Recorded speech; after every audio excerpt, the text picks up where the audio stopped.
तो हमारे पास एक क्वेश्चन है जो कि जेई एडवांस 2024 में आया था। यूनिट एंड डायमेंशन का क्वेश्चन है। अब ये क्वेश्चन देख के आपको तो बहुत टफ लग रहा होगा क्योंकि जेई एडवांस में आया हुआ क्वेश्चन है, तो कोई मामूली बात तो है नहीं। लेकिन इस क्वेश्चन को हम सॉल्व करने वाले बहुत ही इजी तरीके से और बहुत ही कम टाइम में। आई होप आपको पूरा क्वेश्चन समझ में आएगा। ठीक है, तो अगर स्टार्ट करें तो क्वेश्चन में कह क्या रहा है। अगर हम सबसे पहले पढ़ना स्टार्ट करें तो इस क्वेश्चन में कह रहा है एक डायमेंशनलेस क्वांटिटी है। अ डायमेंशनलेस क्वांटिटी इज कंस्ट्रक्टेड। हमने एक डायमेंशनलेस क्वांटिटी बनाई है in terms of electronic charge. हमने इलेक्ट्रॉनिक चार्ज लिया है, ठीक है, और परमिटिविटी ऑफ फ्री स्पेस लिया है यानी एप्सिलॉन नॉट लिया है, ठीक है, और उसके बाद में स्पीड ऑफ लाइट लिया है, हमने स्पीड ऑफ लाइट लिया है।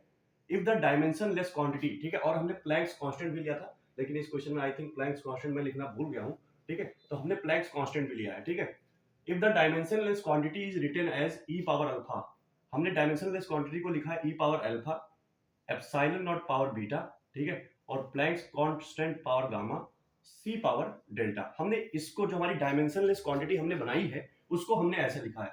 If the dimensionless quantity is written as e power alpha epsilon not power beta और h power gamma c power delta and n is a zero integer. N जो है हमारा non zero integer, ठीक है, N जो है हमारा वो नॉन जीरो इंटीजर यानी कि इसके एन की वैल्यू जीरो नहीं हो सकती।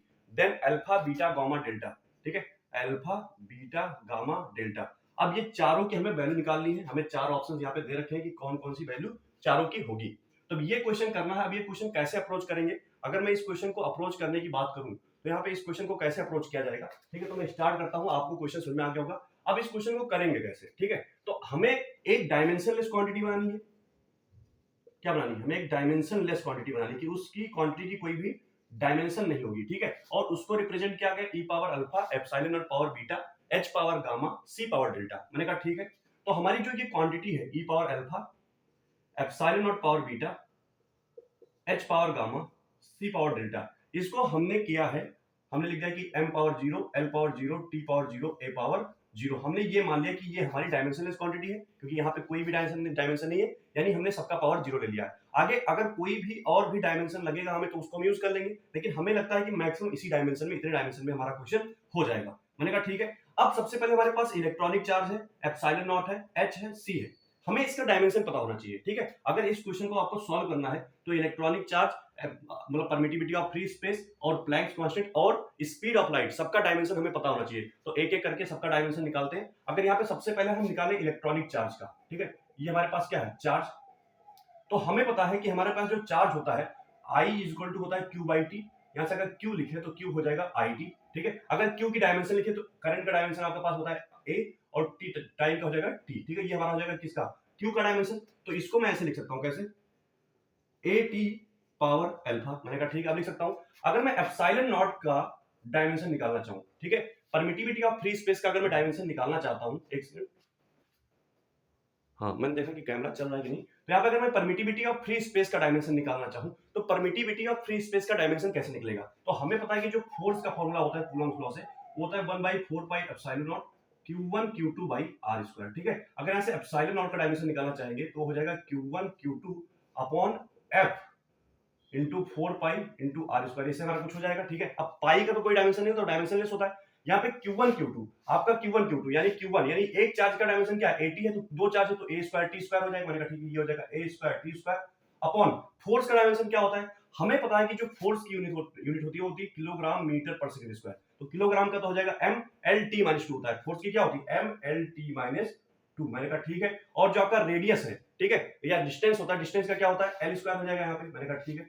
तो जो आपका एप्सिलॉन नॉट का डायमेंशन आएगा वो आ जाएगा a स्क्वायर टी स्क्वायर, इसको ऊपर लेके जाओगे तो हो जाएगा m power -1 l Q power l power -3, ठीक है, और t पावर 2। तो ये हमारा कुछ आएगा क्या, m power -1 l power -3 t power 4 और हमारा क्या हो जाएगा a स्क्वायर। हमारा ये आ जाएगा एप्सिलॉन नॉट का डायमेंशन। तो इसको मैं ऐसे लिख सकता हूं, कैसे, इसको मैं ऐसे लिख सकता हूं m power -1 l power -3 t power 4 ए स्क्वायर पावर बीटा, ठीक है। अब एप्सिलॉन नॉट का डायमेंशन आ गया। अब हमें निकालना है प्लैंक्स कांस्टेंट। किसका निकालना है? प्लैंक्स कांस्टेंट का डायमेंशन निकालना है। अब प्लैंक्स कांस्टेंट का डायमेंशन निकालने के लिए आपको बहुत ज्यादा कंफ्यूजन होगी, प्लैंक्स कांस्टेंट का डायमेंशन कैसे निकालेंगे। तो हमें पता है कि जो अगर मॉडर्न फिजिक्स आपने पढ़ा है तो हमें पता है कि E इक्वल टू क्या होता है, एच न्यू।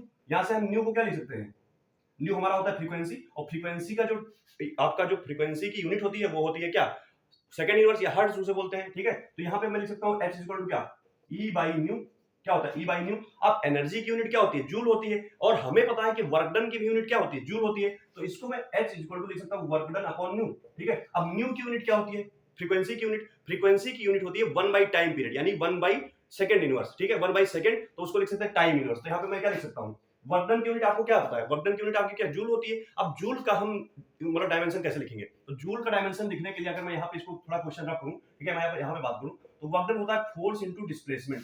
फोर्स की तो मैंने लिखी दी है, फोर्स की मैंने क्या लिखी है, अगर यहाँ पे H की डायमेंशन लिखूं तो फोर्स का मैंने लिखा है mLt-2, और उसके बाद में ये जो हमारा डिस्टेंस होता है मतलब डिस्प्लेसमेंट होता है उसका L हो जाएगा अपॉन न्यू, यानी कि टाइम पीरियड का इनवर्स। तो ये हमारा हो जाएगा, मैंने इसको ऊपर लेके जाऊंगा तो ये हो जाएगा हमारे पास mL², और ये क्या हो जाएगा, ये हो जाएगा T⁻⁻1, ठीक है। तो ये हमारा हो जाएगा प्लैंक्स कांस्टेंट का, यानी कि हमारे पास यहाँ पे क्या आ जाएगा mL² T-1 पावर गामा। मैंने कहा ठीक है।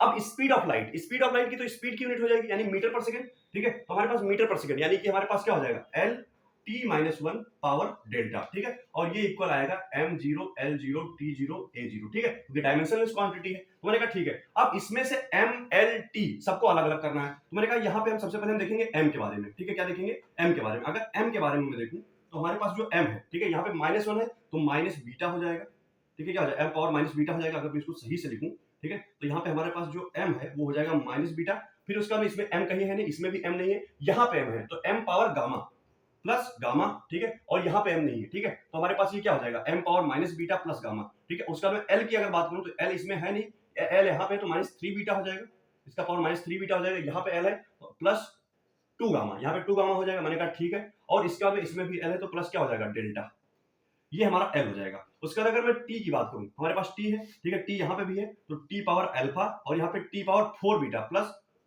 4 बीटा, ठीक है। और उसके बाद में यहाँ पे -1 है तो माइनस गामा, मैंने कहा ठीक है, और यहाँ पे माइनस डेल्टा, हमारे पास ये आ जाएगा इक्वल टू, अगर मैं a की हम अपने जो हमारे मतलब जो हमारा क्या कहते हैं करंट की होती है उसको a का लिखें तो हमारे a पावर हो जाएगा अल्फा, यहाँ पे भी है तो अल्फा प्लस 2 बीटा, ठीक है, और यहाँ पे भी, यहाँ पे हमारे पास a नहीं है, यहाँ पे भी a नहीं है, यानी कि ये हो जाएगा m0 L0 T0 A0।